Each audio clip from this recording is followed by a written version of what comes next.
আমাদের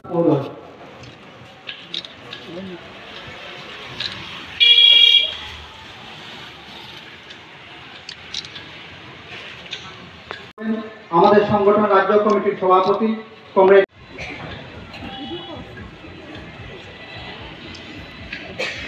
ত্রিপুরার সেই সময়কালীন পরিস্থিতি কিরকম ছিল, বর্তমান সময়ে যারা নতুন কর্মী সংগঠক সেই সময় যাদের জন্ম হয়নি, কারণ দেখতে দেখতে এই সময়ের মধ্যে 25 বছর অতিবাহিত হয়ে গেছে, অনেক নতুন ছেলে মেয়ে এসছে, তাদের জানার কথা।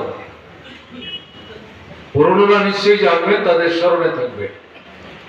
নতুনদের মধ্যে যারা অনুসন্ধিৎস অতীতকে জানবার চেষ্টা করেন, তাদের কেউ কেউ হয়তো তখনকার ত্রিপুরার পরিস্থিতি কিরকম ছিল, তাদের মধ্যে যারা শহীদ হচ্ছিলেন, তৎকালীন অবিভক্ত খোয়াইয়ের অন্যতম যুব আন্দোলন এবং গণতান্ত্রিক আন্দোলনের নেতা তপন চক্রবর্তী কিভাবে খুন হয়েছিলেন সে সম্পর্কে হয়তো তারা কেউ কেউ কিছু জানবেন।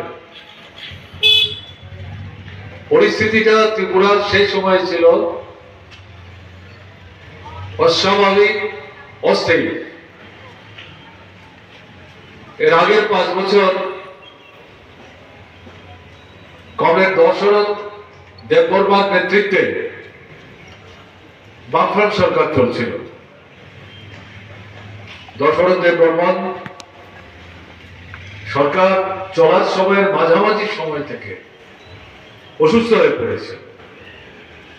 তার পক্ষে সক্রিয়ভাবে মুখ্যমন্ত্রীর দায়িত্ব পালন করা সম্ভব হচ্ছিল না।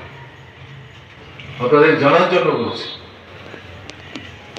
তাকে কলকাতায় চিকিৎসার জন্য পাঠাতে হয়েছে।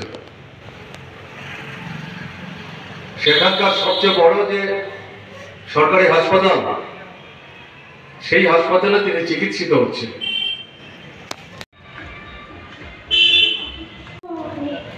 সেবা